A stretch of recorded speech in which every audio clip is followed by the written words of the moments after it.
If I could describe the Get My Life tour in one word, it would be vulnerability. Showing up for yourself is so important. Welcome to the Get My Life tour. I'm your host, Lydia T. Blanco.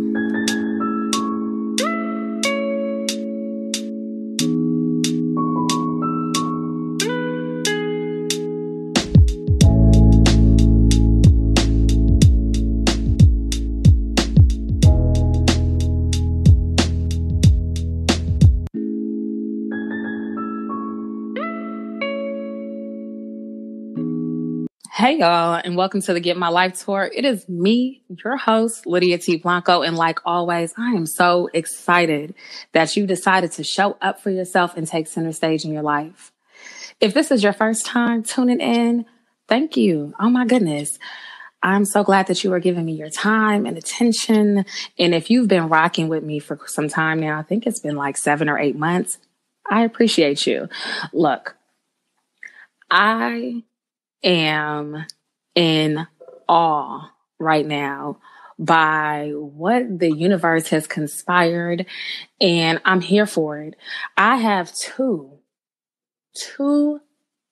guests today. This is the first time that I've actually had two guests, and I'm excited because I am very close to these women.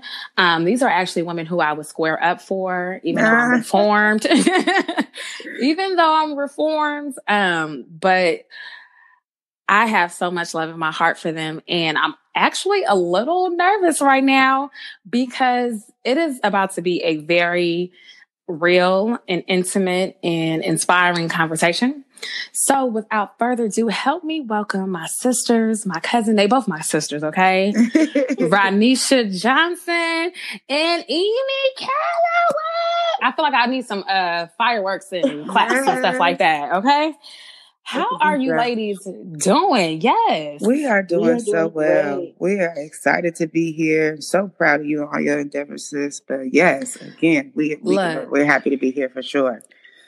I am so glad. Okay, so I can read their formal bio, but I just want to share who they are to me. So I am from San Francisco, and proudly so, like Black San Francisco for real. And so are these two young ladies.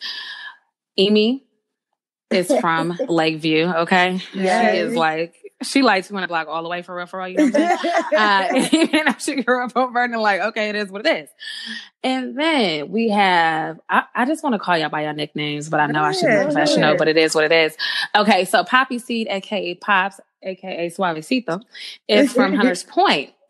And, well, Bayview, Hunters Point for the gentrifiers and those who don't know it as other, but so me and Amy grew up together.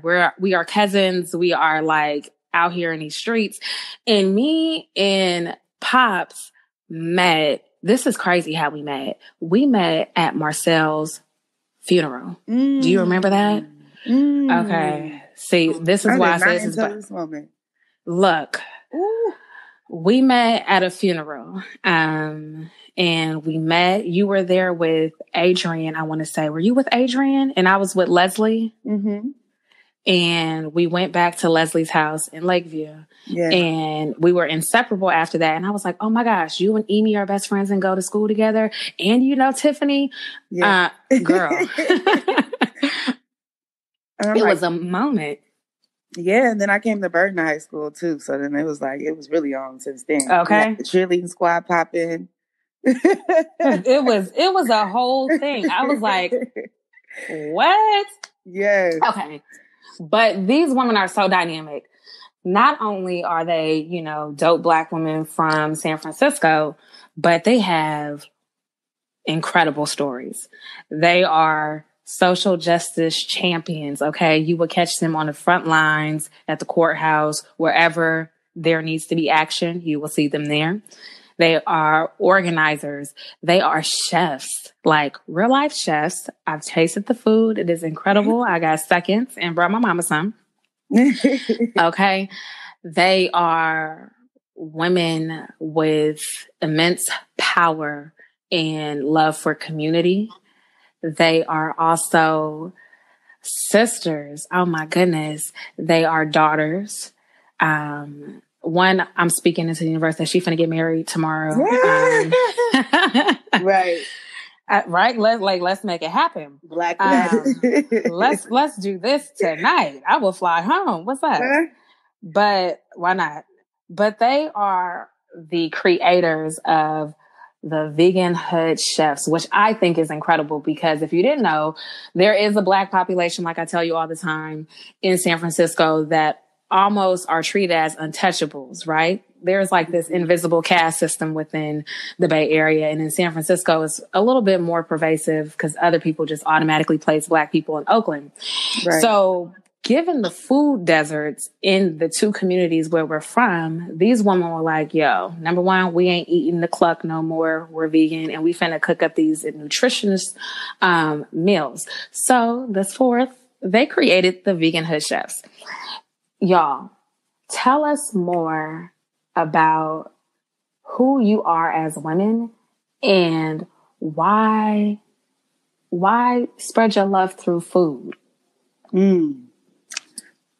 So I'll start. I think partly most of who I am as a woman has come from me being raised by my grandmother. My grandmother is actually from Louisiana, Baton Rouge in specific, and her family migrated up here and set foot in Hunters Point and also Lakeview. And that's actually like when me and Amy became friends, part of the reason why we can't really get rid of each other because our families go way, way back on both sides. It's crazy. And we didn't even know. But I think a lot of her value systems around like just family and being community orientated and standing up for myself and being for my people, like all of that really came from the lessons that she instilled in me growing up. Like she would also have these little sayings that she would say, little rhymes and things like that. And jewels she would drop as I would grow older. And all those things have stuck with me as I've blossomed and become my own woman. You know, some of those things would be like, and my mom as well too. My mom would say, you know, I'm like concrete, I'm all over, right? You know, yes. My mom would say, you know, I'm better than nobody and nobody's better than you. And I think if I think about those quotes and things, it talks a lot about like just being in harmony with people and really spreading love. And love was like one of the main things that they taught me, like how to love and how to be loved in a very, very, very unconditional way. And that drives a lot of what I do as a person, who I involve myself with, and my purpose in a lot of things that I do. I love it. Amy. Hey. Hey, girl. Hey, girl. So, like Pop said, like, you know, I grew up, I was actually named after the matriarch in my family. My real name is Rheema, which is Rhea, my mother, and Emma, my great-grandma. And my grandmother came from Louisiana as well. She was born in Gloucester, and then they moved over to Fillmore. And I think some of the things that make me the woman that I am today was just the knowledge that my grandmother had as a businesswoman. She was always working really hard. And my mom was the rebel. She basically was like, you're going to get out there and you're going to show them what you got. And it don't matter what it was, whether if it was me dancing, she was always there to support me, or if it was me just like advocating for myself in school, she would always show up. Like, and I think that was important, specifically because of the type of racism we live in, and how it manifests, especially within the school district. Right. Like Ronnishia and I, we met in Pacifica, which is like a lily white town, right? The BOV in the back of the valley.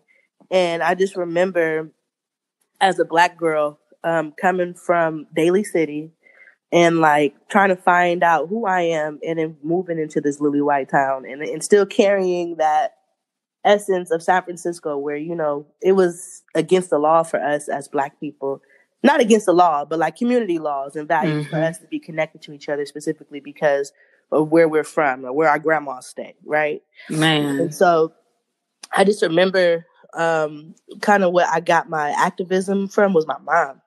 Like one time, Ronnishia and I were in class, and our teacher, who was a white woman, and she was married to a Mexican. And, you know, they believe if that's who you marry to, that's what you are, which is completely not true. But she was teaching Spanish class, and she made this remark like, all Black people are loud and ghetto. And me and Ronnishia stood up in the class and we like, hold on. Like in our own language, like you got us messed up. And we would organize all the class, all the black kids in the class. The lady was turning red up there. And then they called our parents. And they called my mama, Ronisha's grandma. And the fact that in that moment, you know, you think you're going to get in trouble for what you, like, you know what I'm saying? Yeah. But my mom was like, if you don't stand for nothing, you're going to fall for anything. And she came in there and shut that whole school down. I was about to say, they called the right ones. Right. You got the right one today, boo. Rhea came through. And I thought I was going to be in trouble. But she was like, nah, lady. And tore her a new asshole. And, you know, I appreciate that because so many of her lessons, even through death, have spoken to me. And like through our growth, we've got a lot more into spirit. And that spiritual connection is real. Because my mom still speaks to me and she's been gone for almost 10 years, you know? And so like all of her lessons, all of her like slogans and different things that she taught me, I carry with me today. And my grandma. And you know, it's just like amazing to have such strong Black women who raised both of us. Like, you know, even though that was my mama, she was Ronisha's mama. Ronisha's mom was my mama. Beverly was my grandma. My grandma is Ronisha's grandma, you know. And so to have that is something that's so rare. And we were just talking about that. Like we, as like youth, we grew up with elders that really reared us and like showed us what it was to show up for ourselves, right? They were not playing. They were in cahoots. Right. And now we don't see that anymore. And no. So it's really an honor to have had that support and love and authentic love and to shaping us into who we are today. Mm-hmm. Oh my gosh. So many things already, right? Being the matriarch. It's so interesting just knowing you both, how you all were raised by your grandmothers, but your mother's still actively a part of your life, how your grandmothers are still here, and your mothers have transitioned in the way that you have been, you not even pushed, right? But the way that you have journeyed to the front. It is such a unique and beautiful process. I don't want to call it a thing, but a process to witness as you know, are at the helm and you are still standing up for your communities, right? Y'all no longer in the classrooms, but you all are in the community. No, I'm still in the class. Well, y'all ain't checking teachers, are you? I mean, no, you are. No. You probably are, though. You know what? Let's not lie. Hopefully no one from SFUSD checks in. But no, honestly, like the way that you have been raised really is what pushes you and propels you as women. But now there are a new generation of women who are looking at you whose grandmothers are not far removed, you know, who from our mom's ages, like, which is kind of wild, right? What are some of the things that have kept you both grounded, especially as women who are outspoken, who advocate for others, and who, you know, have to live and have your own experiences as well?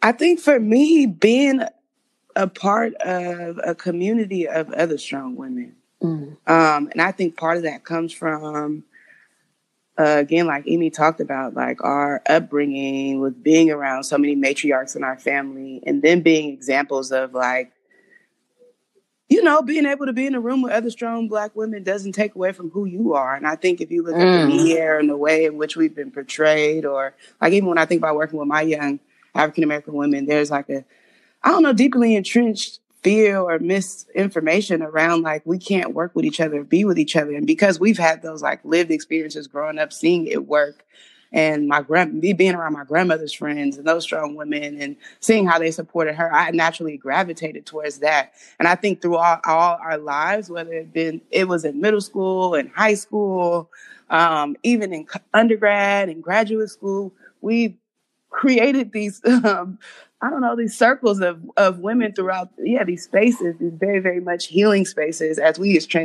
transitioned in many different areas of our life, and we continue to stay connected to those women. I'm like, that's actually hella interesting, because I'm thinking about, like, we got our college friends, we got our, and they've become our support. And each of those stages of transitions haven't always been pretty. I think we've experienced loss throughout, like, all of those stages. And having that support system has helped us grow and transform and heal and create new ideas. So I don't know, that's what comes up. Oh, that is so key, right? So I remember y'all being in Super Sick With It, okay? That was one crew. Right?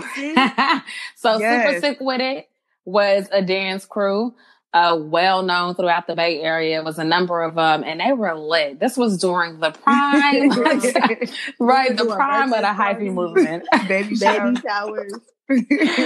Oh my gosh. They had black Dickies jumpsuits with spray paint on the back. I was like, yo, how do I get down? See? I was somewhere cheering, trying to be great. And they was out here in these streets making money. Okay. Clearly they've always been entrepreneurial. There was a girls group I want to say y'all was a part of. Yes. Conscious Queens. Yes. Okay. So Conscious Queens. But am I making this up? Wasn't there a Pretty Young Thing? NYA. Not your average. Okay, that was another one. Let me okay, look, we from the Bay, so look, there's different cliques. Let me get it right. Yes. Not your average. Yes, NYA. I remember the hand sign. Okay, gang. Okay, cool. And then what else?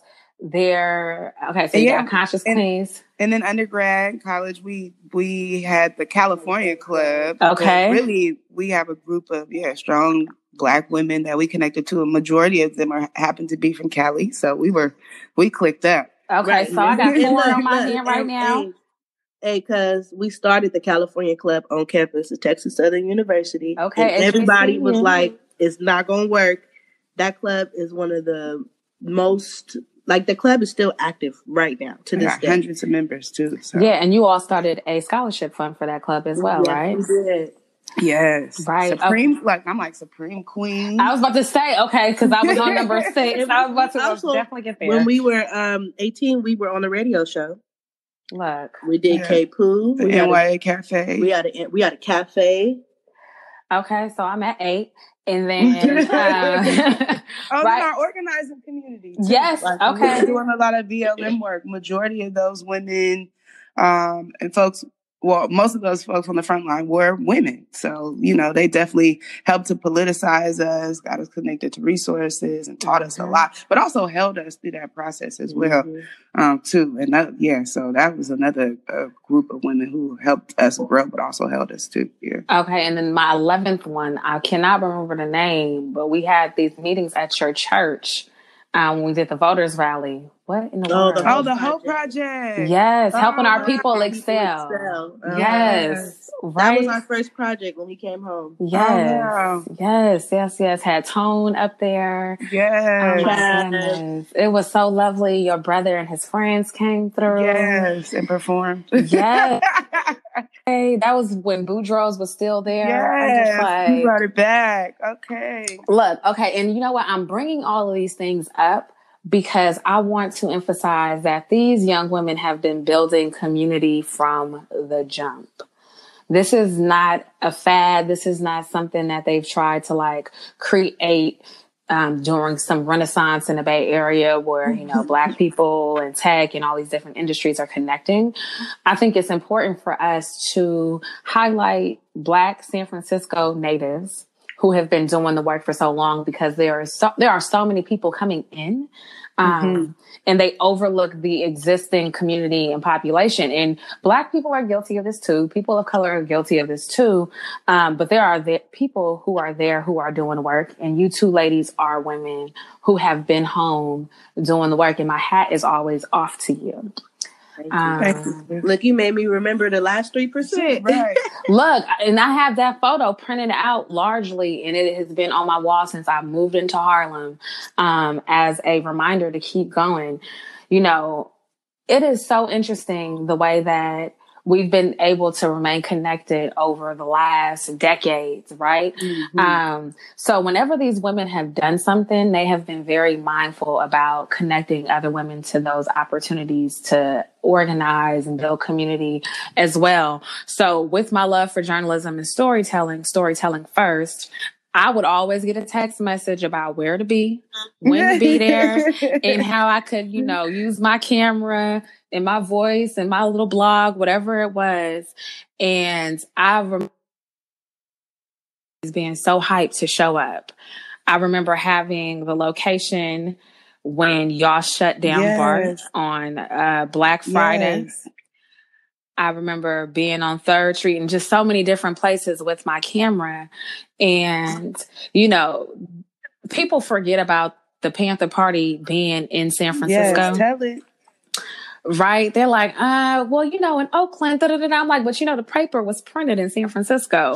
The free lunch program was in Lakeview and Hunters Point. And when the Great Migration happened and them kids was jumping on dirty mattresses and being bit by vermin and having diseases where they foamed at the mouth in Hunters Point, like the Panthers were there. Right? There was a whole Panther headquarters right where the Metro store used to be on 3rd. Exactly. And, people don't know that. And this is why I want people to know who you are, who you both are in the work that you're doing, because everything about you both is revelatory to me. And not just because I love you all deeply, but because you are doing the work. Now, as you do the work, you also have to go throughout life and journey, and life happens to you and you happen to life.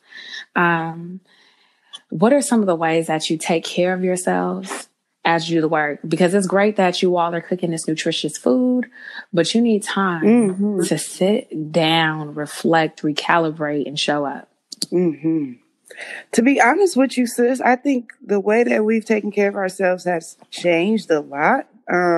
Right now, I feel like we're at a point, and I don't want to speak for you, Amy, but I think we both agree because we've had conversations about this, but we are just now learning we need to sit our asses down. And not be idle, but like really create space and time to be still. I think part of the way that we also were coping with a lot of the loss that we experienced was to keep ourselves busy and on this project and on that project and doing this and doing that. And that has benefited us in so many ways, but it had also got to a point to where it was really difficult for both she and I to get out of bed, on some days in terms of what we experienced. And I think just being okay and understanding, like, we aren't here to carry everything. Like, that's not our responsibility to carry everything. And I think there is a certain pressure that comes from being like first generation college students and thinking about our mom's story and the similarities with that, and them coming out of crack epidemic and learning about our history and their individual stories that I guess made us want to carry on what their value system was. But I felt like we carried it in a very burdensome way for so many years where we felt obligated to hold all of our families' struggles when that wasn't really our responsibility. So like finding a balance in between understanding those, those experiences and wanting to carry on the legacy, but also creating space and time for us to do us and heal as well too. And a part of that looks like being still. Outside of that, I would also say we travel a lot. Oh, we love to travel. Yeah. Like we pretty much, you can't travel with everybody. So we are pretty much travel buddies as well too. So we go everywhere and we turn all the way up. I remember when we went all the way the Bahamas. Oh my God, we went to the Bahamas for a cruise. And it was like we were in the Bahamas it was a 3-day cruise. We were in Miami first, and then we went to the Bahamas for 24 hours a day. Girl, we were the last ones to get on the boat. Like we thought we was gonna have to leave y'all. It was like Ronnishia Johnson, Rheema, Calloway. We've been looking for y'all. It was so turd. So I think definitely going other places. That traveling allows us to be outside of our environment as well too. Yes, and meet new people. But also, in our journey, we've been trying to build intentionally with Black folks of the diaspora. Mm-hmm. And so when we do travel, we have been very intentional to go to places where Black folks live, thrive, and just to see them in their true element. Like, people don't have no money, but they're so happy. Mm-hmm. And it's like the value systems that folks in Jamaica carry, the value system that folks in the Bahamas carry, in Panama, like, just to see that is always something that like fills our soul, and we could bring that back and carry some of that, bottle some of that energy and love that we were receiving while we were out there in those countries. We also like to dance. So shout out to Breezy, the twerk goddess, for her free. Yes, free to cheat. Yes, because that also is another healing space for women. Like, she starts her group off at the beginning with a healing circle. Also, her sister too, Bobby. And so, because we work a lot on weekends, we definitely go there and we go twerk as a healing practice. There's something about you hold trauma a lot in your body. And so just movement in general, like thinking about us in the dance group and all of what was going on in the community and how we use that as a form of healing as well too. But just being able to dance, right, has helped us release a lot of the trauma that we hold in our body as well. Which is so important. Staying active, stretching, taking those deep breaths, being still. I actually spoke with someone, this woman named Audrey Cash. She has a twerk yoga studio in Atlanta. Mm-hmm. And I was just like, yo, you have to give us some tips on how to let this go.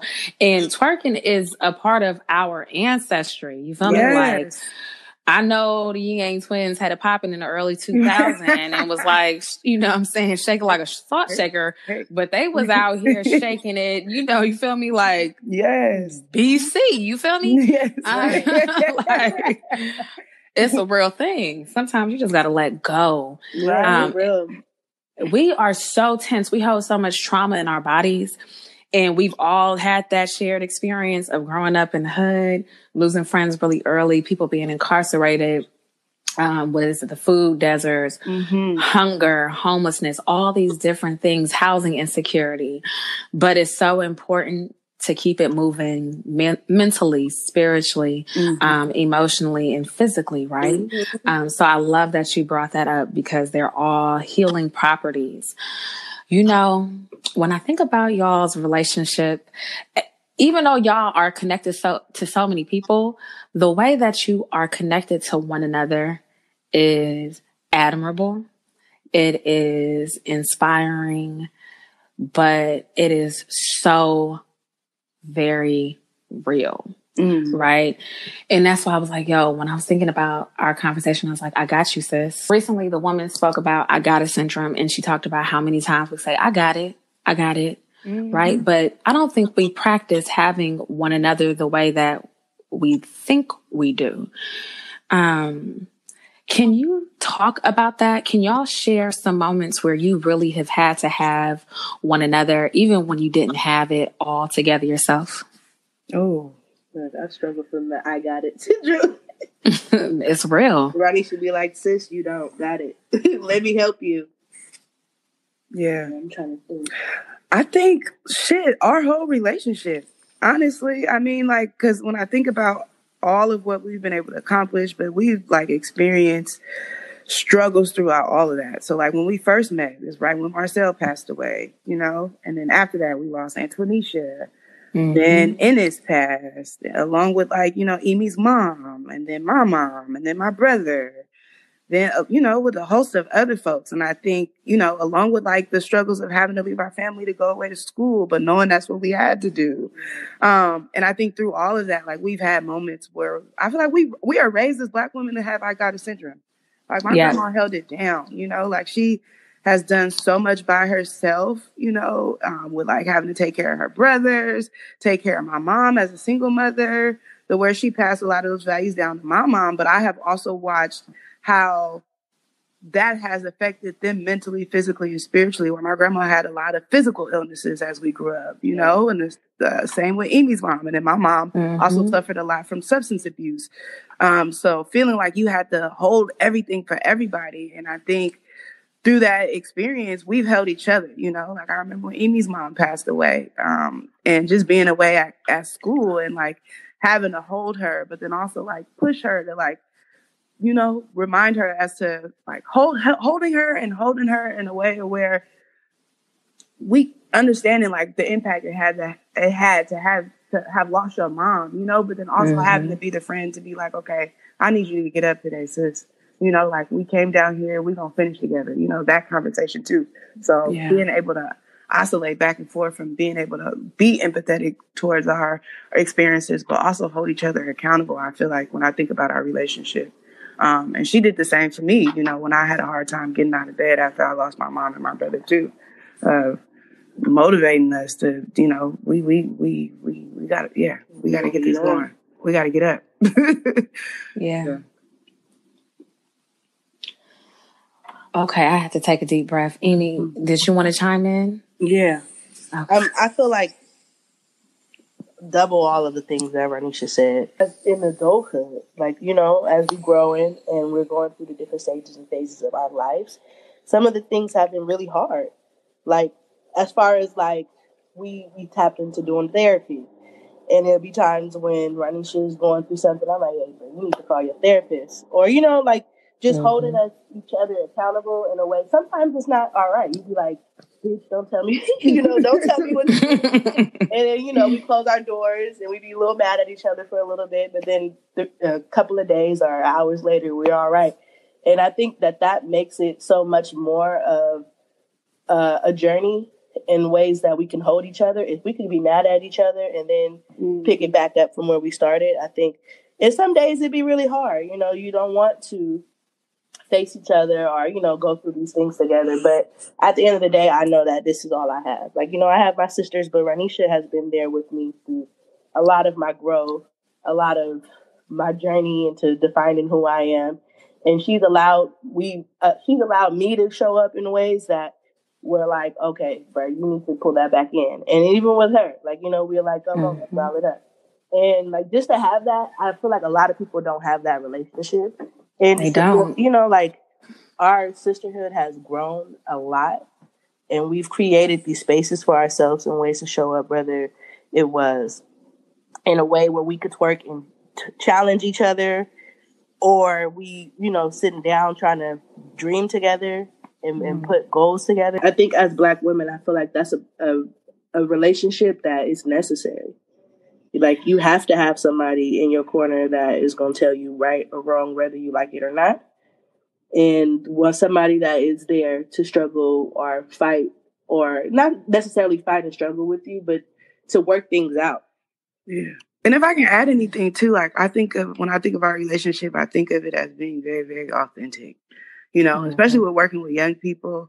Like, I feel like when you are hurt or you've been hurt, like, especially from people around you, like, you also build up an intolerance, and like very, very like, I don't know, very, very like brick walls in terms of like relationships or unrealistic expectations of what relationships are supposed to look like.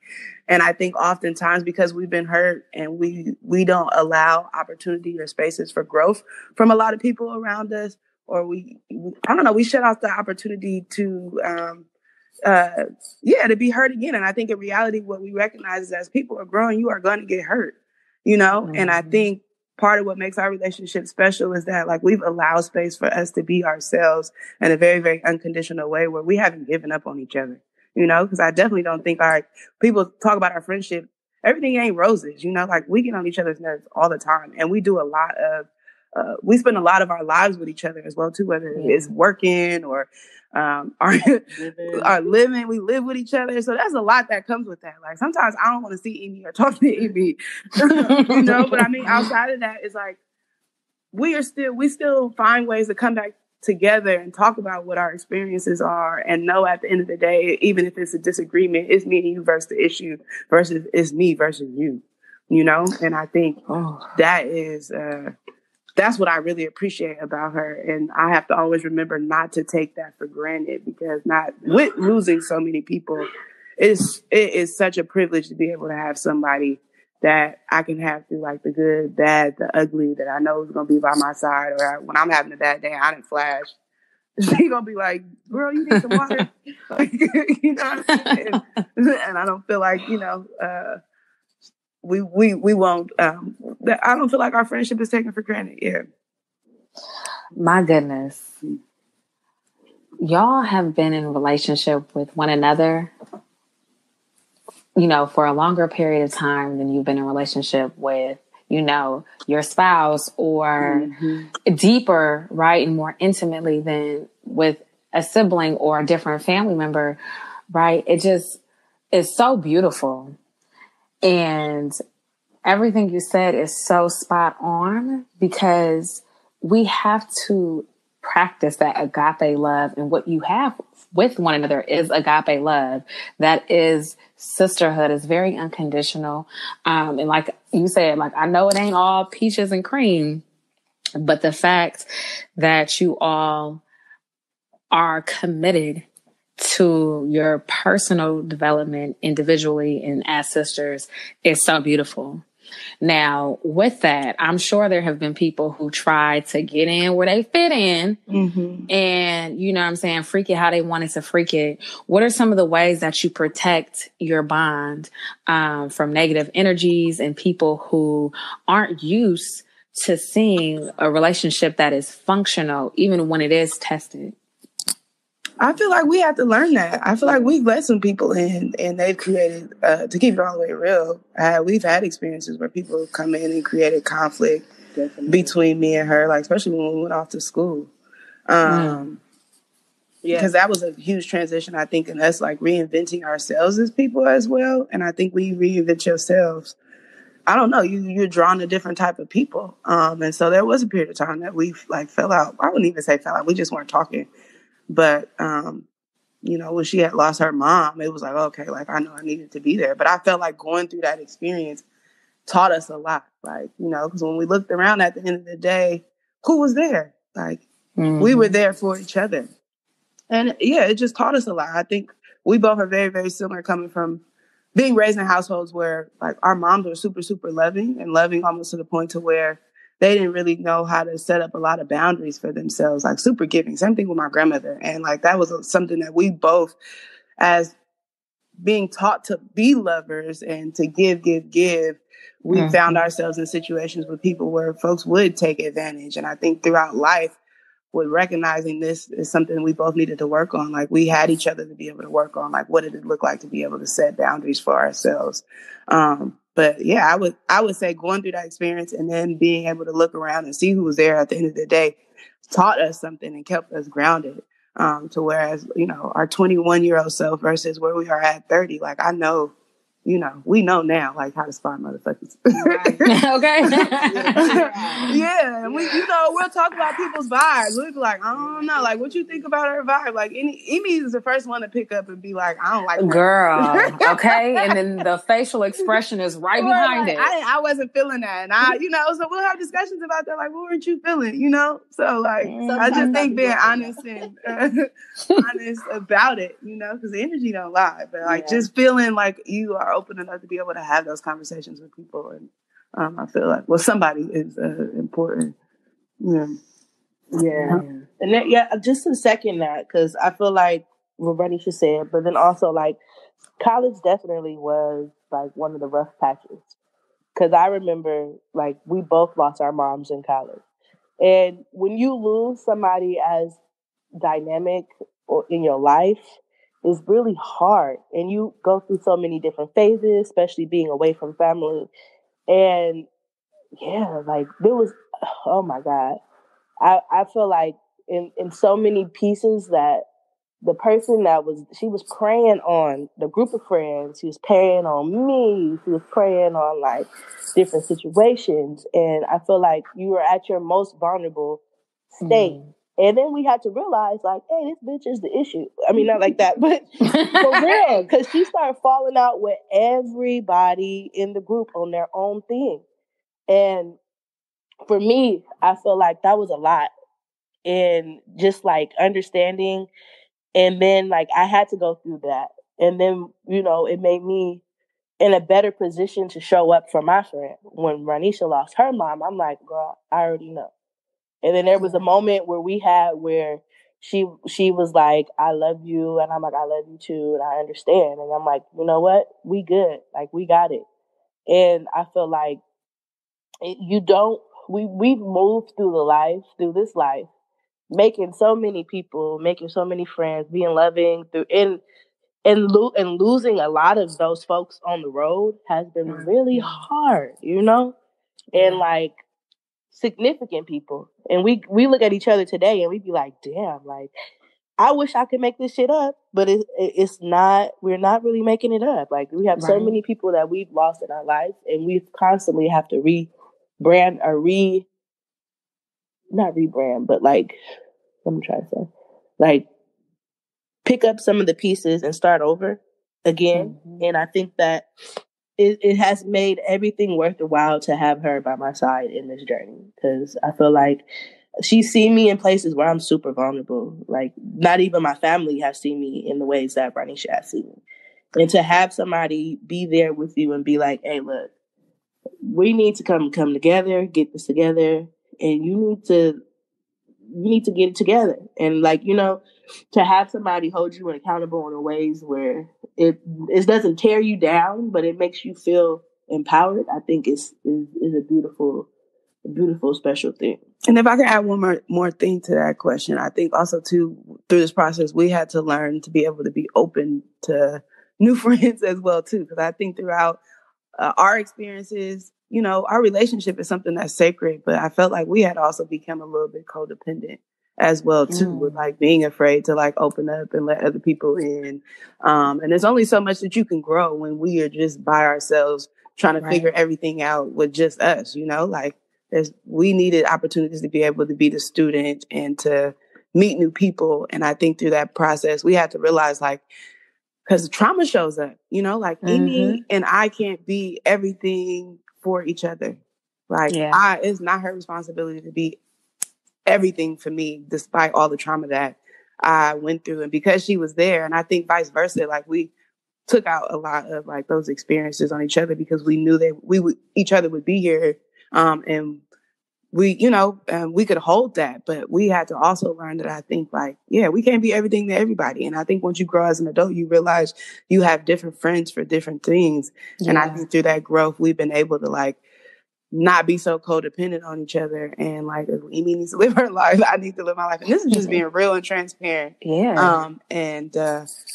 We have different friends. It was at one point like we did everything together, but we have different friends that we socialize with now, and like she does her thing, I do my thing. And I feel like that has made our relationship healthy as well too. But like through the trauma, felt like it was definitely a period where it was just us, which was helpful. But like as we move from just surviving to thrival mode, we have to also realize like it's not our responsibility to carry everything for each other. And we need to definitely tap into our other support and other networks to be able to grow and be a part of our friend network as well, too. That maturation process is so real. Oh, my goodness. Codependency is so pervasive in our communities. Like we see it like you got to be the strong friend. It's like I can't leave, or I can only move this way, or what are they going to think, or there's so much that comes with that. I'm so glad that y'all have made it through those eras, right, and are just thriving where you are. I actually want to go back to something that Amy mentioned, and it was about the loss. Pops, you've already spoken about, losing your mom, your brother, and Amy, your mother, your father. It's just, and your father too. There's so much that you ladies have been so vulnerable in sharing, right? Like your friends, your community know that you all are warriors, right? And it hasn't been easy. I really want to talk about how you show up for yourself and your community, even when you are grieving, right? I can't believe are almost 2 years out of losing Milan. Right. And just so many people in between. But I want you all to do the talking about grief and also showing up. Like, how do you get through? And then how do you continuously show up for yourself? Ooh. That's a deep one, sis. Yeah. I know for me, because of like where I'm at in my life, and right now I'm caretaker for my grandmother. At one point, it was my grandmother, my aunt, and my dad. And my dad transitioned last year. And I feel like in this moment, it hasn't been like, oh, you can stop and you have to stop and grieve and all of that. Like, but I had to like carve away. Sometimes it was just showing up, like going to sleep, making sure that I would sleep or just in my room, really just like relaxing or doing something and getting rest. But I feel like in this moment, I have been like stepping into showing out more for myself. Like I went to start going back to therapy, trying to be in the nature a little more. But like all the outside things, I'm not organizing as I am organizing, but not in a direct way. Mm-hmm. And so that allows me a space to kind of show up for folks in the movement, but then also like show up for myself in a way that I can just relax. I'm not on the front line like I was before. And I think in this moment, cooking has been another way to kind of show up for myself and show up for the community, because it's like we are making these meals that we like and it's healing for us, and then we're sharing it with other folks and they love it. And so that has been another way for me to show up for other folks. But I think to carving out ways for me is where I'm working at in 2020. Yeah. And because it like even after Milan, our other friend just died in a way that was stolen from us in a way that was just so traumatic. Mm-hmm. And as Black women, we go out into this world to do great things and aspire for different things. And then for people to have agency or claim agency in our lives and take us away from our family has, in a ways that both Milan and Alexis transition was like hard.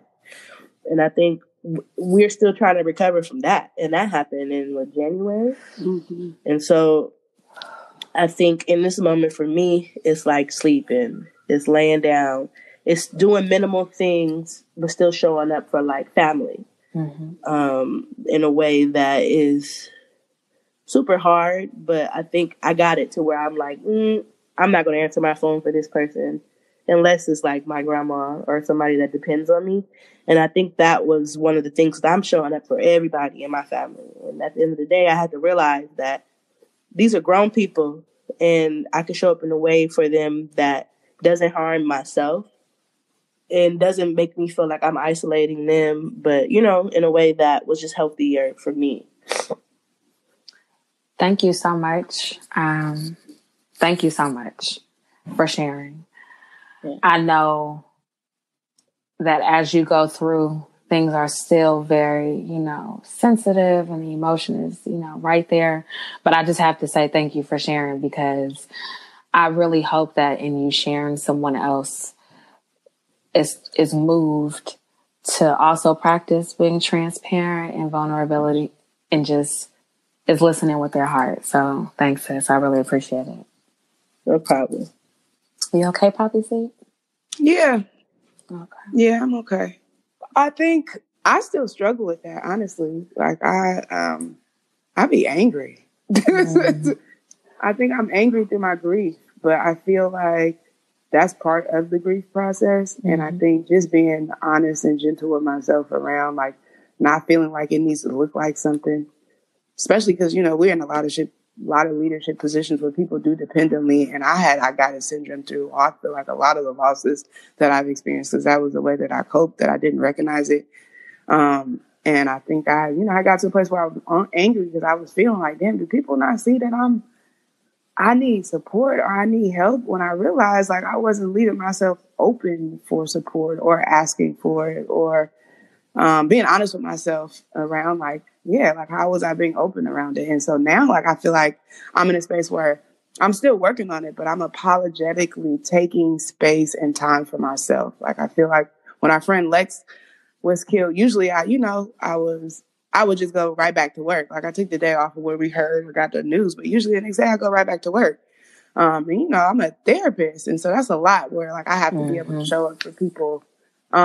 And instead this time I'm like, I took hella days off because I really needed that. And I I just didn't feel bad about it, where usually I would feel bad about taking care of myself. And so I think just changing the way I think about self-care and my own self-worth and being gentle with myself around like the cumulative experiences of loss that we have taken and like how it really has impacted us, in order for me to be able to show up and be my best self. Because it was times where I felt like, we were showing up. Like I remember meetings in the last 3% where I would just show up and cry. People would be like, what the fuck? Like, what the fuck is wrong with you? Because you're not expecting me to show up like that. But I was really going through it. And, they were like, what the fuck? Like, are you all right, Ronnishia? But yeah, like, and I think I'm in a different space now where I'm like, I need to model, the things that we preach about. Yeah. And so just being gentle with myself about that. Because I do believe, we were programmed with the I got it syndrome to almost feel bad for like taking a break or doing what you need to do to take care of yourself. And I feel like that has made us a lot stronger in our business and just in our everyday lives. And I think just being able to also tap into like when things get hard or days get hard, like all what we describe as the cheesy shit. Like I do positive affirmations. I play music. I'm burning sage. Like I might, talk to Amy to get some encouragement, tell her I'm not feeling okay, or go see my grandmother, but like really tapping into those resources and those practices because I feel like they make a difference. And then I think about my friends who have passed on, who aren't here, like Milan. I'm getting teared up.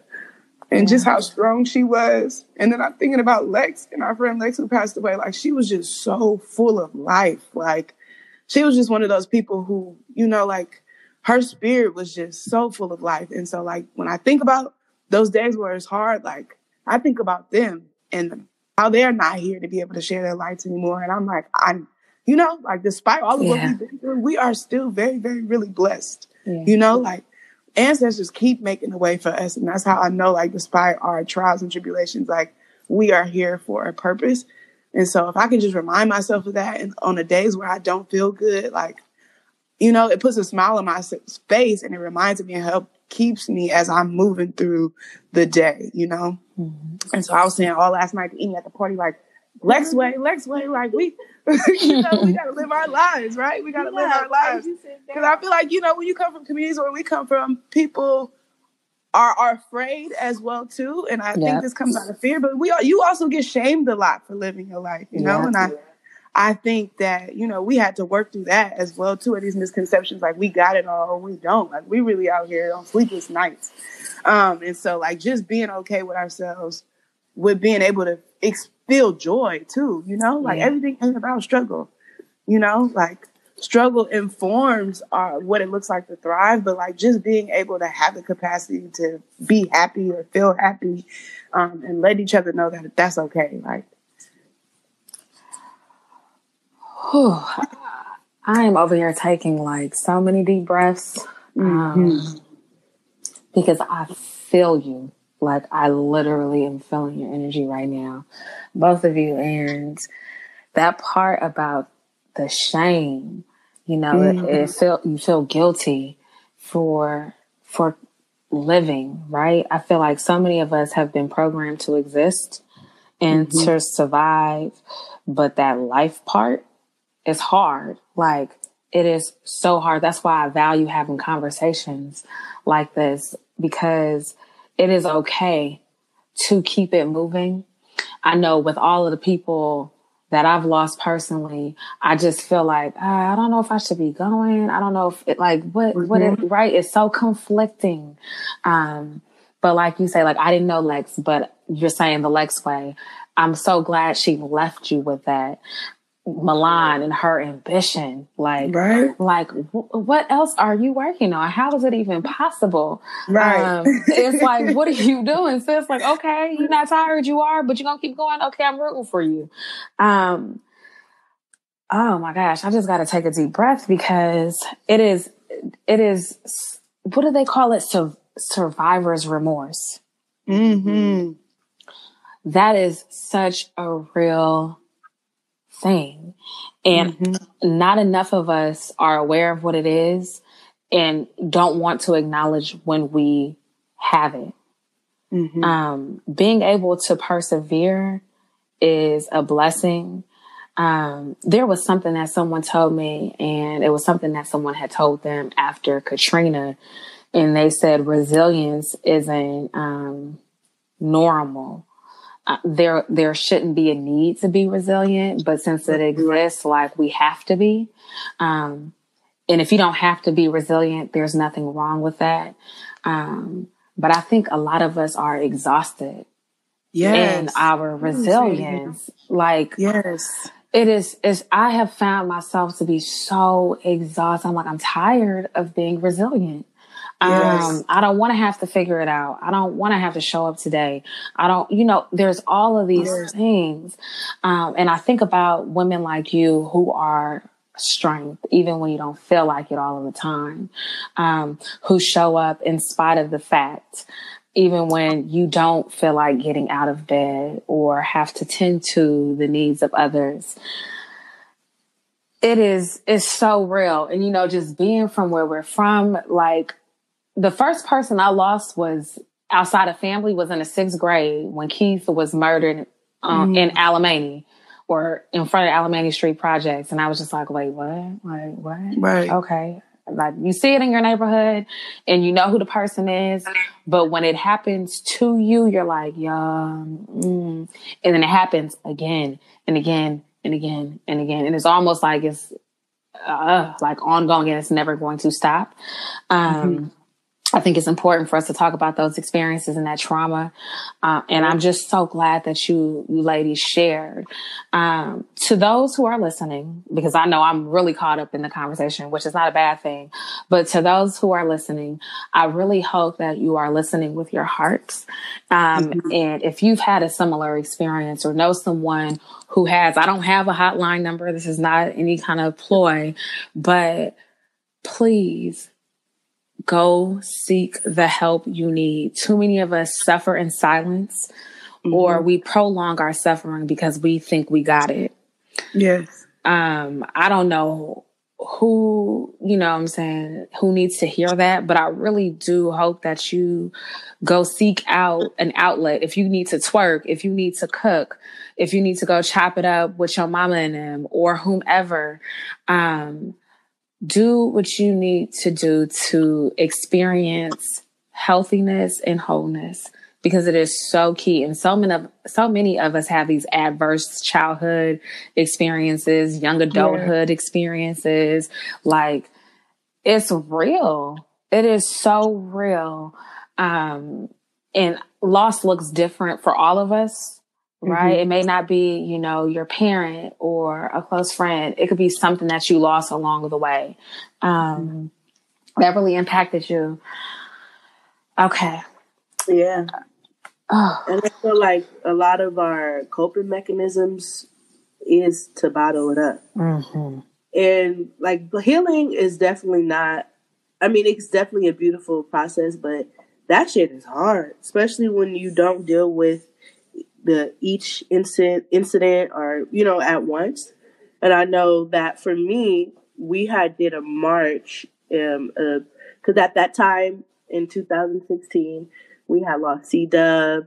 Some random mom was killed on 3rd Street, and then something else happened on 3rd Street. And so we were like, we're going to do a healing march for the community. And what we did was we did altars, and we built altars with candles of loved ones that were lost in San Francisco to inter-community violence. Girl, we put the ask out. We bought 95 candles, and people just kept sending. Pictures. We ran out of candles. Yeah. And it's like, in that moment for me, I didn't realize all these people were gone. And 95 or 85% of the people that we printed out on the candles, I knew personally. Yeah. And I'm like, damn, I forgot that so-and-so passed away.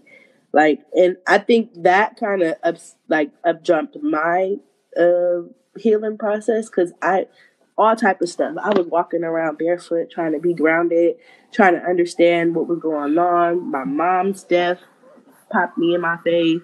And I was just like, I'm at this job. It ain't working for me. I'm in therapy. I'm like, I'm gone. And I ended up like leaving my job and doing different things, trying to figure out what sharpened my resilience. You know, people would ask me, so what do you like? I'm like, I don't know. Let me figure this out. Yeah. So I was working. I was going to therapy. I went to school and started learning how to sew, because at that time we had Supreme Queen, and we were, I was printing shirts, like different things, trying to like figure out what I wanted to do. I was traveling, and it was so like I was on unemployment, using every check to go somewhere. Like I lived in Panama for a month, and like I felt like in that moment I was reclaiming my space, my time, and dealing with a lot of the stuff that I did not deal with, and I would just bottle it up. And I felt like in that moment I was able to like scream if I wanted to. I was able to like do what I needed to do. And I remember, especially when I went to Panama, it was like my last whoop. Like I didn't have a job and my money was low, and I checked in with Pops. I'm like, should I go? She like, girl, when the next time you gonna be able to do that? And I'm like, you're absolutely right. And I went. And like after that, hella stuff started. You know what I'm saying? Like it prepared me to like, my plate wasn't as full, because I spent a year of dealing what I needed to do. But after that, like, I mean, my grandma got really sick and started like with dementia. My dad was super sick. So it kind of allowed me to relieve my plate to kind of prepare me for what was next. And I feel like breaks like that are very necessary. Like, I feel like you have to be unapologetic about your own healing and do what you need to do for yourself. And that healing process is not cute. Like, you know, it's hard. Yeah. Especially when, like, we had just started getting into cards, and Ronnishia was reading my cards. And we were at the water. Girl, and a gust of wind blew up and knocked 5 cards. And Ronnishia was like, them your cards, pick them. And I'm like, oh, my God. And the cards read me. Like, it read me. And it was like, there's, like, you need to do some deep healing and rediscovering. And I feel like had I not done that, I would have been like ran into the ground right now. And like life is hard and transitions happen, and I feel like in this moment I've like transition is different, you know, like when my dad passed, it was a different process, you know, because my mom, she passed away in a fire, and it was sudden and we didn't know. And my dad was sick, and he was like, I'm going to stand in my dignity, and I'm not doing chemo no more. So that was a transition. And then my grandma has dementia, so she's transitioning in her own way, but she's here still. Yeah. And that type of grievance is different, and it's intense. And if you don't, like, have the space, you know, you have to have space to do that. And I feel like had I not left in 2016 and did what I needed to do, girl, I don't know where I would be right now and who I would be able to show up for in a way. I don't know what, I don't know. You know what I'm saying? And so it's just, it's hard, but you got to find who your people are in the moment. You got to, you know, show up for yourself a lot and be unapologetic about that. You have to like you have to know what sharpens your resilience. Like, what do you like to do? If it's twerking, like I was twerking, and ever since then, on my birthday, 7 days up, I'm twerking. I'm inviting everybody to twerk with me. To the twerk down for my birthday. Hey, bust down on the game. To the twerk down, you know? Yeah. And like, I realized when I look at my phone and I don't have 7 videos of me twerking, I'm like, damn, what is going on? You need to go twerk somewhere. Like, you know what I'm saying? And so it's been, it's a beautiful process, but it's hard. People don't really talk about how hard the healing journey is. Yeah. But if you align yourself with the right people and the right resources, you know, and in our communities, there's a stigma around therapy. And with the technology that they have, the therapy for Black girls, oh my God. Girl, okay. You go on that list and it's a plethora of people you could choose from, and you get to, you know, choose your therapist. And I think that's beautiful. Yeah, shout out to Dr. Joy for creating that platform. Right. Yes. She is incredible. Definitely. Like, you know, and I think it's important for folks to be like, what, like if somebody asks you, what are 3 things that sharpen your resilience? You got to have something to pull from. And you got to do a lot of self-discovery to get that. Yeah. And the practices might not look the same. Like, you know what I'm saying? But if you, like, me and Pops twerk, we know we could go twerk. She likes to write. support her in her writing. You know what I'm saying? Like, you got to know what it is that feeds your spirit. Yes. When you get in that dark space, because it's going to happen, if you don't do the healing that is necessary to prevent it, you just got to know where you pull from. Yeah. And I also, too, think, I want to recognize not everybody has the privilege to, like, take trips or do certain things. Well, I won't even say has the privilege, but I think it sometimes is difficult. But I feel like in that process, I've learned, like, healing doesn't have to look a certain type of way. And I think we often think of it as this very, like, elaborate process. And it don't have to look like that, And you can create healing spaces for yourself with the lack of resources. And taking a trip really is cheap. It is. You know what I mean? If you plan ahead. I also think, like, it could be small things that you do on an everyday basis. Like, I had talked about the affirmations. Let's say you in traffic, you got to commute. You could be writing or journaling while you are commuting, And so, like, I do want to recognize, like, people do have different lifestyles, and sometimes it's not as easy to do the things that we are talking about. But I do feel like there always is a will. Where there's a will, there's a way. And thinking about, like, how important your mental health is, that we have to start prioritizing it in the same way that we do showing up for our jobs or showing up in many spaces in our lives. Until, and sometimes we don't recognize that until you have an experience that sits you on your ass, right? And you're forced to deal with it. And so I think in a proactive way, like, having 5 minutes or 10 minutes a day really makes a difference versus not doing anything at all. And you get to design what that looks like. So if I would leave any advice to anybody about the healing process, I would say that. And I think for me, also thinking about, like, what you talked about in terms of the resilience piece, like, I'm tired of being resilient. It's something that I have resonated with me a lot as well. And so, like, I remember we were on the healing retreat. I think it was either in Panama, and they had talked about, like, if the isms didn't exist, like, who would you be or what would you be doing? And I had realized so much of my life had been tied up into struggle, like fighting against. I had devoted most of my career. Everything is like fighting against adversity. But there's so much of myself or so many aspects of myself that are just as beautiful that I hadn't had the opportunity to pour into or tap into, because so much of my identity was wrapped up against fighting against something. And so, like, wanting to tap into those creative aspects of who I was, like painting and remembering, like, all the other things that brought me joy that weren't being used against the fight against the system, even though that's necessary. But, like, who am I outside of my struggles? Like, that person exists too. And I needed to tap into that. And so I've been real conscious these, like, last couple of months, or even in this process of grief, like, to tap into those pieces of myself too, or create opportunity or space to rebuild those aspects of myself as well. Oh my gosh. I'm so lucky. I am so blessed because, y'all are hearing what they're saying, but I get to access them as much as they allow me to. I'm just like, I am so proud of you both. Like, I have not been able to be there for every moment, like none of us are, right? But to know, to see, to experience, like, to have the privilege to be around you and your mothers and your grandmothers. Like, I'm just like, oh my gosh, right? And your siblings.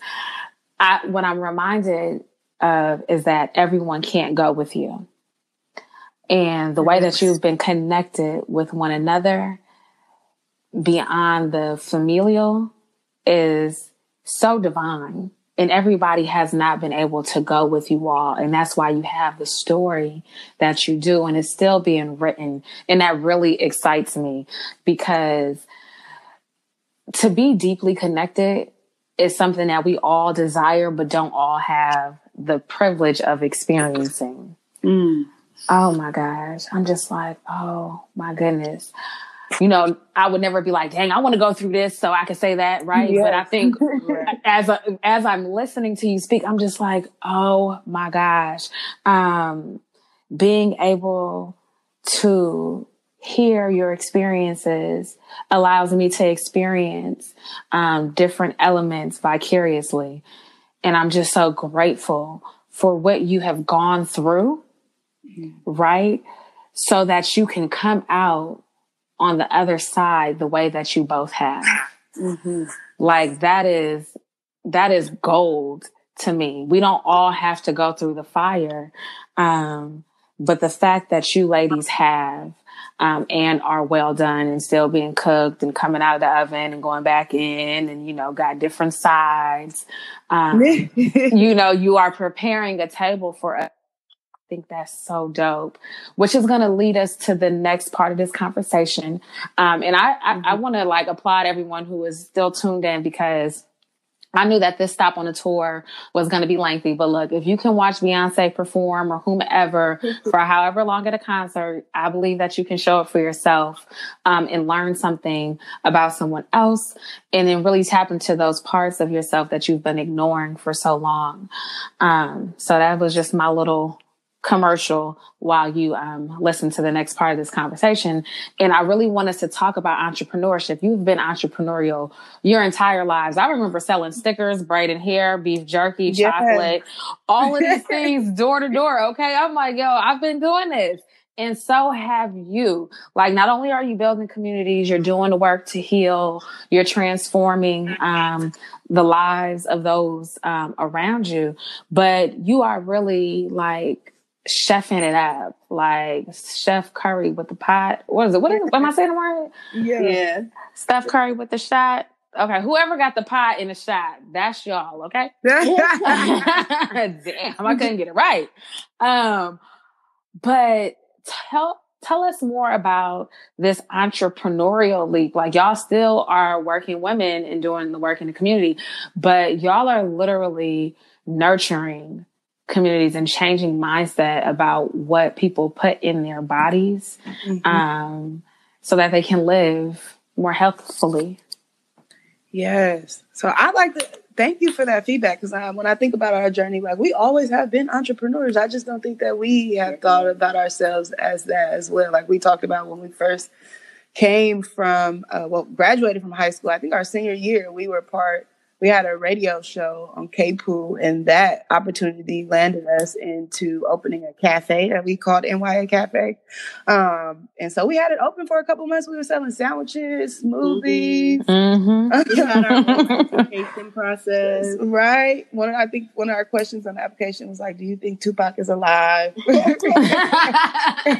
it wasn't your average cafe because it was ran by teens. Yeah. And unfortunately, we weren't able to keep that open because we had to go off to school. But I brought that up because I felt like that planted some seeds to what we are doing now with the Vegan Hood Chefs, along with our Supreme Queen clothing line business. But the Vegan Hood Chefs actually we didn't mean to actually turn it into a business. It actually started through our own personal journeys of transitioning into veganism after coming from an HBCU, because we was eating catfish. We had catfish Fridays. Yes, fried chicken Wednesday. Turned into a freshman 40. I had really high blood pressure, and they tried to make me take high blood pressure pills. And so I was like, oh no, start doing my research. Started eating healthy and then working out. And I was like, okay, well, I actually cured myself of high blood pressure. So we created an Instagram page and was just, taking pictures of our food. And then out of that, shout out to Breezy again. She had a lecture series that she was hosting in the Bay Area. And I think her chef backed out at the last minute. And she was like, I know y'all cook. I see your Instagram. Would you mind just doing this little event for us? We were like, all right. So we our first event, no experience at all. We cooked for 200 people and sold out. And so ever since then, it's just been going up. And I think that experience, coupled with our experience with organizing, and what we found was that through our organizing experience, here we were sitting around the table with so many beautiful, brilliant Black folks, but nobody, eating cheeseburgers and ham hocks. And not to shame anybody, but I definitely think that, food justice was being left out of the conversation in a way that felt culturally appropriate for our community. We often think about climate change and conversations around food justice in a very gentrified way. Yeah. And especially in San Francisco. Yes. And the language not really being, because I think it makes us feel some type of way when Black bodies are dropping. And folks are coming up talking about save the animals. Right. And so wanting to broaden what that conversation looks like, because Black bodies are definitely dropping in relationship to our food access as well too. And so we wanted to use our platform and our knowledge to be able to highlight what was happening in our community and really expand the rhetoric. Because I think a lot of what we would usually say or hear in our community, especially food desert communities, that, diabetes or cancer are things that are hereditary running your family, when really it has to do with the lack of access to, nutritious foods and like nutrition practices. And so we created the vegan hood chefs out of that. And that's why when you see our food isn't because I think it's levels to veganism. Like, we definitely wouldn't consider ourselves a fast food model, meaning like now in the vegan culture, the Impossible Burger. Yeah. Not to hate on them or anything, but just because it's vegan doesn't necessarily mean it's healthy. And so we wanted to create a platform for something that was just as good, but also a representation of our culture. And recognizable, but that was like real organic, like real food. Let's keep it real, but that tastes good. Girl, tastes so good. Them garlic noodles, girl, with that calamari. Oh my gosh. Make it nasty. Yes. Yes. Okay. Thank you. Ooh. Yeah. And just like learning more about like how intentional it is for our communities to be in the ways that positions that they are as far as food access. And we talk about a lot, like we got one shirt and like, again, we're always out there in your face because the truth hurts. And one of our shirts is fuck a food desert.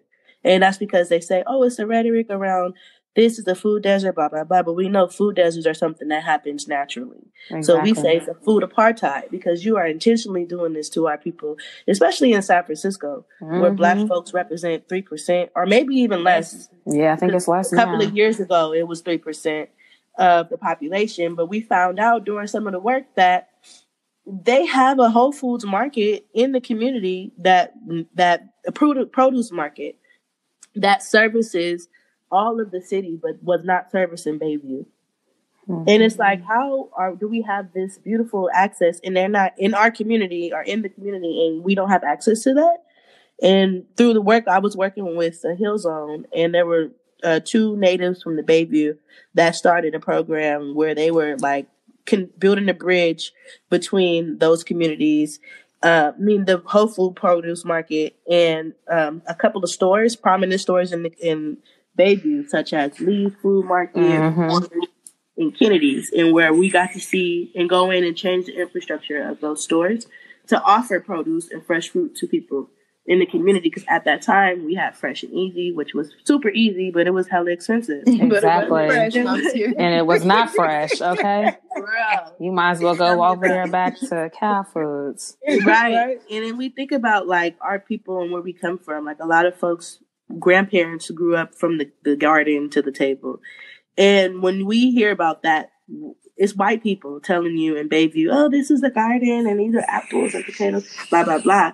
But like the Bayview was one of the sunniest places in San Francisco. Like they are literally growing watermelons and pumpkins in Oakdale projects. Yeah. And when you think about that and you think about like the access to it, a lot of these gardens in the city are privatized. They most definitely are. And so we don't have access to that, even though, and it's like, it's in our community and we have this white person telling us about healthy eating and active living, but you don't really understand what it means to be able to like steward land like Black people do. And it's like, when we talk about that and are able to like get our youth involved, they don't really are not connected to it because it's a white person telling us what to do. Like, you know what I'm saying? Yeah. And so like, I think about like food and how it relates to us and how folks, we eat like as Black people. And a lot of the food we were eating was for survival and out of trauma, taking with the scraps they're given and making meals because we're such beautiful folks. But we don't have to eat like that no more. And there's ways that we can heal ourselves from within by eating food without the ham hocks, or making greens without the ham hocks, eating mac and cheese with all of the cheese and butter, and still make it a healthy meal, you know? And so that's what I like about the food. Is like we are taking fruits, we are taking mushrooms, and we are making po' boys, we are taking jackfruit, and we are making chicken, and it still tastes like chicken. Like, you know, I mean, it doesn't necessarily exactly taste like chicken, but it's good. Let me tell you something. The moment I touch foot back in the Bay, I'm turning vegan. As long as y'all cook me everything, we're going to speak it out. They're going to start teaching classes soon. Wait for the bundle deal and the prices. They will be on their website. I'm not a manager, but I'm marketing. So holler at me when it drops. They're like, girl, stop signing yourself up for stuff. But,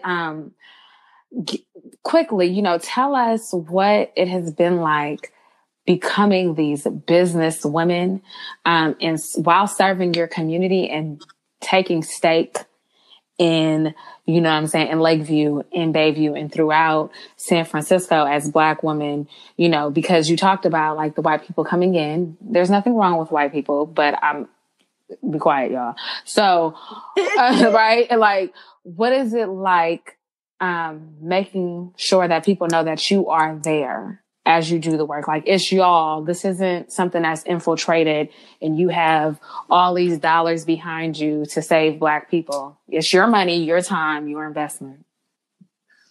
It definitely isn't easy, but it feels so good, sis. Like, it feels so good and it feels so right. And it feels like we are reclaiming our space and we are reclaiming our time. Because I think, you know, I don't want to shit on higher education. Like, I got my bachelor's, my master's, all of that. But I feel like, you know, like those pieces of the paper are things that people give to you based on their own value system or the value system that society has created. It is not in no kind of way. I mean, it's a measurement of our ability to be able to navigate systems and the times that we put in, but it doesn't encompass who we are as individuals or as a people or our intelligence or what we're, you know, what we are able to, what our purpose is. And I feel like when you create a business and the business comes from you and out of your heart and out of your lived experience, and fulfilling a need in your community, like that has been so fulfilling for me. Yeah. Like it has required a lot of growth and a lot of sacrifices. But we see the return on the investment. It's almost like selling drugs. I've sold drugs before, but like the exchange of being able to create something and then give it to someone and see their immediate reaction, you know, and like really see the impact of people healing and like seeing how my grandmother is changing the way that she eats and the people around us going from like, oh, that's some white shit to like really being like, oh, what's up with the chicken sandwiches, y'all? Or can we learn more? Can we teach more? Has felt super transformative, you know? And especially since this is something that we didn't see ourselves doing, to see how blessed we are and like how opportunities keep falling into our lap. Like it really feels like we are walking in our divine purpose. Because I never ever like all the stuff that we've been doing, and this is still in line, I think, with our value system and what we do. Never thought that we would have a food business. Girl, I worked in a restaurant for 2 weeks when I was in college, and I hated that shit, girl. But to now foreseeing like there's an opportunity for us to have like our own space on 3rd Street, you know, we claiming it. I'm claiming it with you too. Right? Like, and for it to be patronized by our people, like it's gonna be lit. You should Shaman Walton, Malia Cohen, London Breed. We finna blow up their emails, phones, be at City Hall, wherever we need to be, because it needs to happen. Those dollars that come in the community and are minority dollars for non-Black people or people of color in San Francisco, it's got to stop. Sorry, that was me on my soapbox, but it's time. Like it is time, and you all are doing the work. And I have watched you all do what you do, and this is I say this with all respect. I feel like this is the most happy and most fulfilled I've seen you all with this business. Yes, thank you. I totally agree. It just looks different. It's fun. I mean, it's hard work, but like we both like to eat. Right?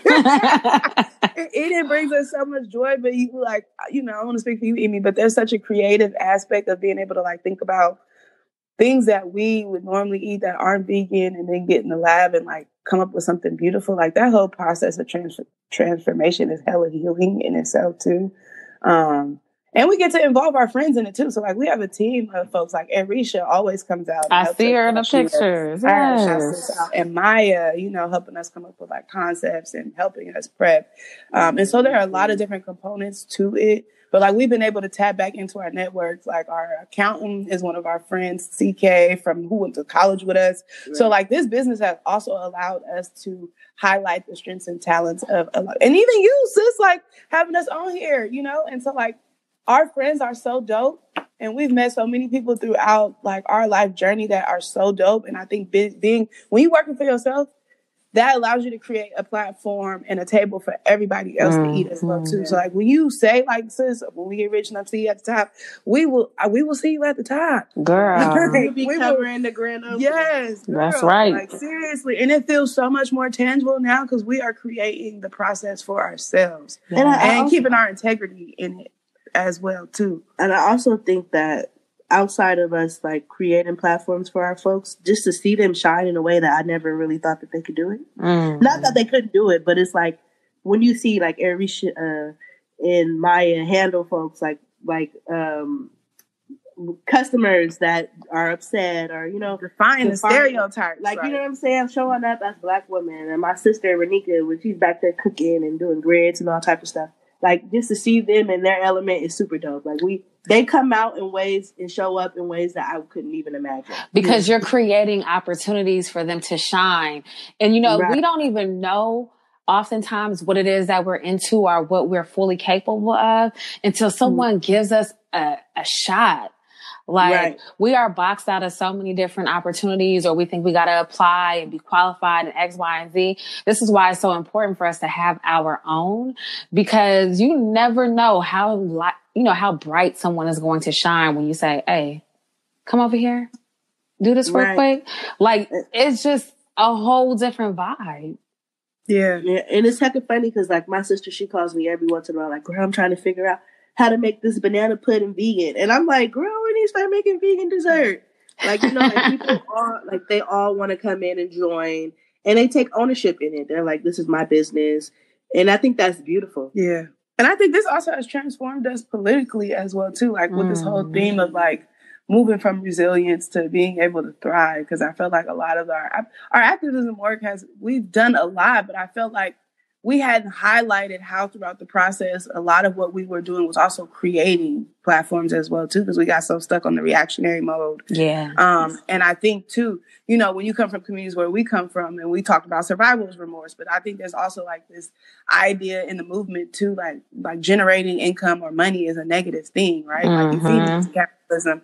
But I think before we can move into like these very revolutionary ideas, you have to realize we got to be able to survive in the systems that we live in now, and like building communal wealth and like Black entrepreneurship, like that is a real thing. Okay. Right? 10 points. That we fight against power is, you know, recognizing the forms of power. One of those things is money, you know, and we need to be able to generate income in order to create opportunities for ourselves. And so like this platform, for me, has shaped me politically in a way where, like, I don't have to just organize in a very reactionary way when something has happened, but, like, be on the forefront with really creating opportunities for power and for my folks that have been super transformative as well, too. And so, like, we definitely have been educating ourselves financially, and this has created a platform for us to also educate our friends around finances and educate our friends around opening businesses. That way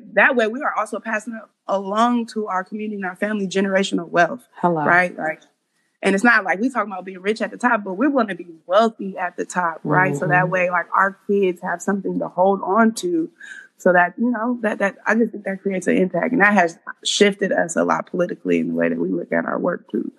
Look, them 10 points. Look, okay. We have covered so much, and I could talk to y'all for like 3 more hours, but we are at the point in the conversation where we have a mic drop moment. And this is where we're going to have 2 mic drop moments because it's 2 of y'all. Ew. So during the mic drop moment, you're going to have a sexual chocolate coming to America moment where I want you to leave your heart on a stage and drop the mic. So you can choose who's going to go first. You could think about it for a second, but you said so much. You've given us so much for free. But I really want you to have the opportunity where you leave us with that one thing that you want us to take with us. If I would leave anything, I would say to my community to live with intentionality. And I think when you are fighting through so much adversity or trauma, sometimes it allows you to be stuck in survival mode to where you just, are doing the best that you can to get up every day and work through what you need to work through. And sometimes that's okay. But I think living with intentionality looks like, healing. It looks like tapping into your network. It looks like experiencing joy. It looks like doing everything you have been set out on this earth to do and knowing that that is okay to just be you. We are such a we're resilient folks, but we are also magical in who we just are, who we are innately. And I just want us to be able to hold capacity, not just for the resilience, but the whole capacity for all of our talents, all of our gifts, all of our strengths that we were placed on this earth to be able to do. And if you think about who we are as a people, like this world would not exist without our brilliance. But in order, again, to move to a place of thrival from survival mode, we have to heal, right? And we have to heal in a way that is unique to who you are as a person. Woo, I'm just Pops on fire. Okay. Of course. No, I would just say that you have everything you need within yourself. And that box ain't for you. So don't try to fit all your brilliance in a box. If you feel like you want to start a cupcake business, if you want to paint nails, you go ahead and do it. Because there's enough money for everybody out there. But also definitely live with intentionality. But intention is important. But then also being able to showcase who you are authentically. I feel like we always come around and we try to show face for different things. But if you are being your true self and you honestly believe what's for you is for you, then you are able to show up and show out in a ways that is unexplainable. And I feel like a lot of folks deal with that imposter syndrome where you feel like you don't belong and you may be intimidated because you show up in spaces and folks talk better than you. But if you stay true to yourself and you are able to pull back from who you are and show up, you definitely will reach higher placements in the world because you have everything you need inside of yourself. And I feel like if you do it one day at a time, you'll be all right. And just be real. I feel like if I wasn't showing up how I am and who I am, then I wouldn't be the person who I am. And the world is missing that because there's a lot of people that show up trying to fit in and squeeze into this box. And I feel like that is not for us. We have too much brilliance and light to be placed in a box or a cookie cutter situation. And I think that's something that I want to leave for folks is just do you and stay true to yourself in that moment and show out, show up. Like your cousin said last night, I came to show out, show up and turn it up. And when you put that fire on people, they won't have nothing but to respect it. And I think that's really important that we keep the lights that we have within ourselves guarded and protected. And that's it. Do you, boo? Right. Do you, boo? Yes. Oh my gosh. I am so full. I am so full. I'm so glad that you ladies decided to be so vulnerable and transparent with us. It takes a lot, right? And I know we choose what parts of our stories that we want to share, but it always takes a lot of courage to share in general, right? These women are forces to be reckoned with. And you got about an hour and a half or so of them, but know that there is so much more coming from them. And they shared so much with you because they want to see you live your best life as you show up for yourself and take center stage as well. Ladies, tell us how we can stay connected with you and follow and support the business and you ladies as you do the work. Yes, so we have a website. It's www.theveganhoodchefs.com. You can also contact us on all social media platforms, whether that's Twitter, Facebook, LinkedIn. Yeah, we just got on LinkedIn, y'all. Yeah. Instagram at theveganhoodchefs.com is also our handle. If y'all are in the community, we're also super accessible too. So look out. In actual May, we're going to be rolling out a series of brunches called For the Culture series. So different brunches with different themes. We'll be releasing that information. You are the first to hear it. Yes, on this platform. It's going down. Yeah. So is that it? I'm like, I don't know about. You should also follow our clothing line page. Yes, Supreme Queen SF. And us personally too. I'm Supreme Queen Poppy on Instagram. And I'm at Amy the Magnificent. Yes. Y'all are queens. Y'all are magnificent. Oh my gosh, y'all. I'm so grateful. I'm grateful for who you are. I'm grateful for how you show up. And I am grateful to be a part of your lives. Like, I really am. Thank you so much for sharing with us. And like, let me tell you something. This is what the Get My Life Tour is all about. Mm-hmm. Y'all aren't guests because you've arrived or whatever else. You're here because you are going through and you've gotten through so much and you've been able to share actionable ways that other people can get through as we, go through our life, experience loss, grief, start businesses, find our joy, twerk, live free. All those things are so important. So I'm so grateful. Thank you, sis. You are so welcome. Oh my goodness. I'm over here singing. Okay. So look, I know that you all are going to stay connected with Amy and Pops. I am so grateful that you decided to show up for yourself. And I hope that you've taken so much away. Be sure to like, subscribe, download, share this episode, this stop on the Get My Life Tour with those who need to hear from these women. Do yourself a favor, do me the favor, and do someone else the favor of sharing this How Through Lifestyle podcast with them. Of course, you can connect with the Get My Life Tour on all social platforms at the Get My Life Tour, Twitter at Get My Life Tour, since the Get My Life Tour was too long, and stay connected with me at Lydia T Blanco on social. I cannot wait to see you on the next stop. This one has been incredible. Until the next time, peace.